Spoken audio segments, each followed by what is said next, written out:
reveal these words, and these words resonate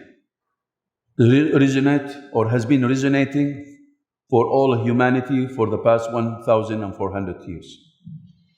In these words are the real communication.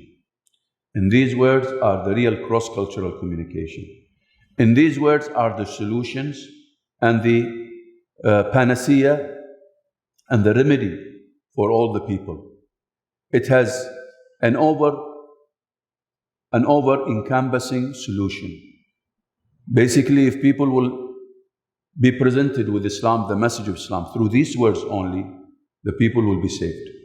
When you say Allah is a greater, and you understand the meaning of Allah is a greater, you will know for sure that the solution will come only from the Creator. And because of the people, and they have rebelled against the Creator through worshipping creation, the same those whom they have worshipped and enslaved themselves to are the cause of their miseries. They have started worshipping their desires. And of course, when I say their desires, that means if I want to kill, I have to kill. This is a desire. Somebody, alas, they can do it because they don't worship the Creator who has forbidden killing, or who has forbidden violence, or who has forbidden wars. They have lost every touch with peace.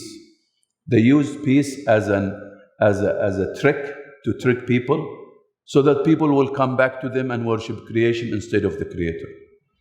So, in these words are the best communication.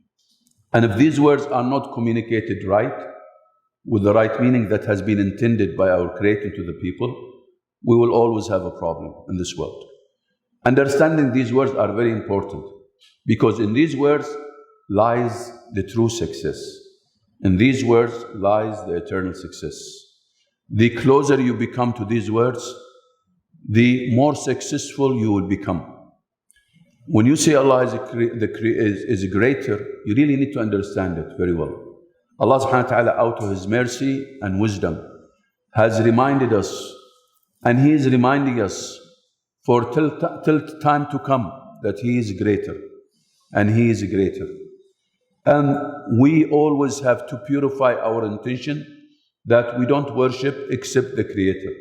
This is why the second sentence says, I testify that there is no God except Allah. I testify that there is no God except Allah.